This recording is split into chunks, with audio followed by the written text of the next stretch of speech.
ആമിന എൻ്റെ അടുത്ത് ആ നവാസിന്റെ നമ്പറില്ല നിന്റെ ഫോണിലാ ഒന്ന് പറഞ്ഞട്ടെ. നവാസില്ല, ഒരു മിനിറ്റ് എഴുതിക്കോ.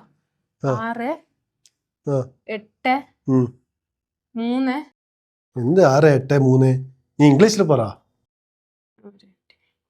6 8 4 അല്ലേ, 4 അല്ല 3.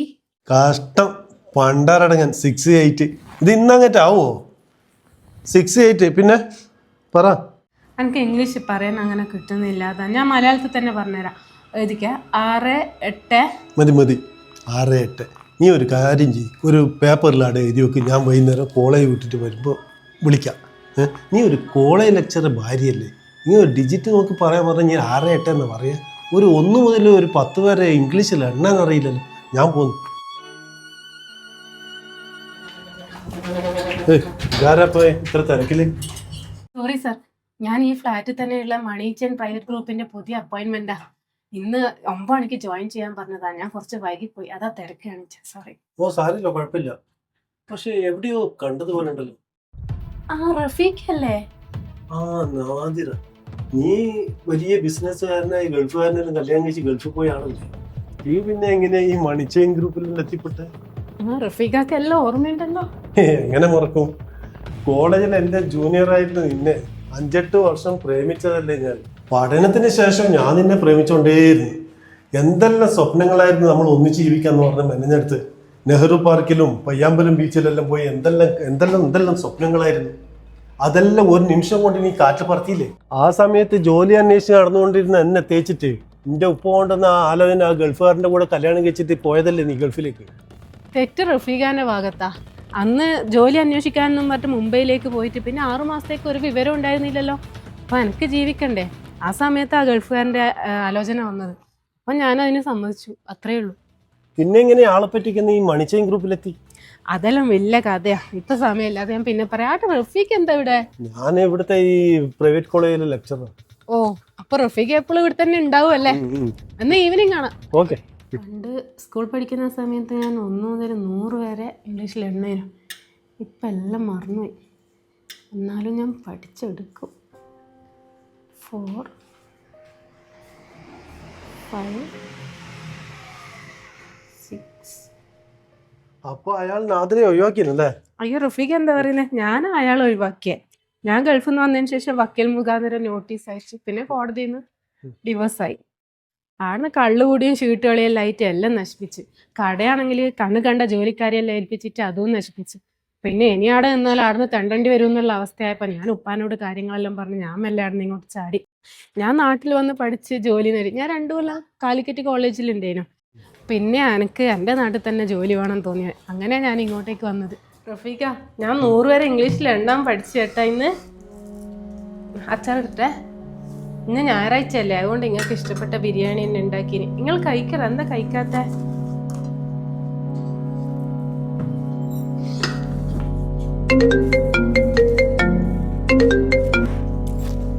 ഹലോ, ആ പറ.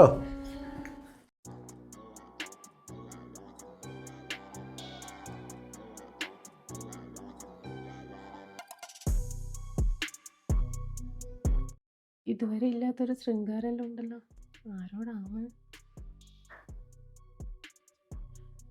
നാദി, നിന്റെ ആ ഫിനാൻസ് ഗ്രൂപ്പിലൊന്നും എനിക്ക് വലിയ വിശ്വാസമൊന്നുമില്ല. പക്ഷേ നിന്നെ എനിക്ക് വിശ്വാസമാണ്. എനിക്ക് വേണമെങ്കിൽ ഞാൻ പൈസ തരും. ആ പേടിക്കണ്ട, തരാം. നാളെ കാണാം.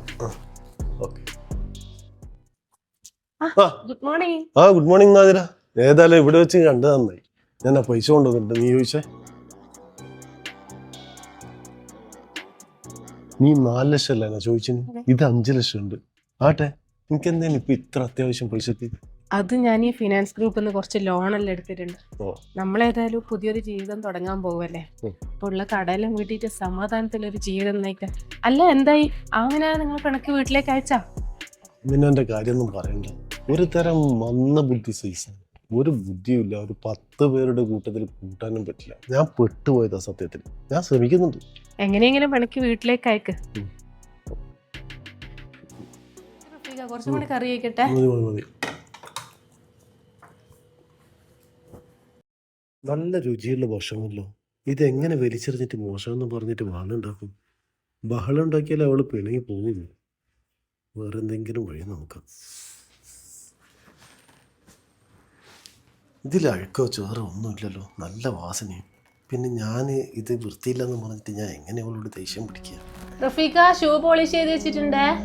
ആ പാവം, വിദ്യാഭ്യാസം ഇല്ലെങ്കിൽ ഒരു ഉത്തമ ഭാര്യയെ പോലെ എല്ലാം ചെയ്തിരുന്നു. ഇവിടെ ഞാൻ എങ്ങനെ ഒഴിവാക്കും? ഓളെ വിളിച്ചിട്ട് കിട്ടുന്നില്ലല്ലോ. ആ പൈസ മേടിച്ചതിന് ശേഷം പിന്നെ ഉള്ള വിവരം ഉണ്ടായിട്ടില്ല. ഇനിയിപ്പോൾ എന്ത് ചെയ്യും? ശ്ശെ. ഏതായാലും ഓഫീസിലൊന്ന് വിളിച്ചു നോക്കിയാലോ.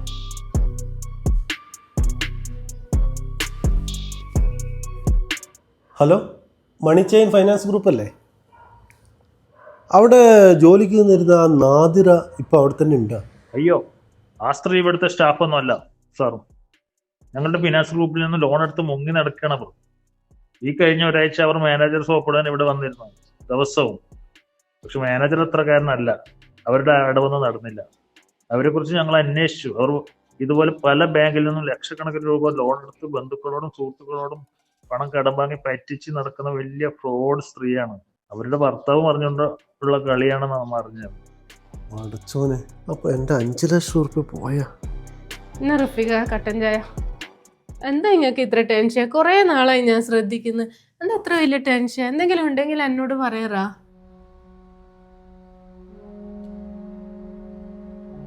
പണ്ടേ അവൾ എന്നെ ചതിച്ചതാ. അതിന്റെ ഫലമാണ് സ്റ്റെബിലിറ്റി ഇല്ലാത്ത ഒരു ജീവിതം അന്ന് അവൾക്ക് കൊടുത്ത്.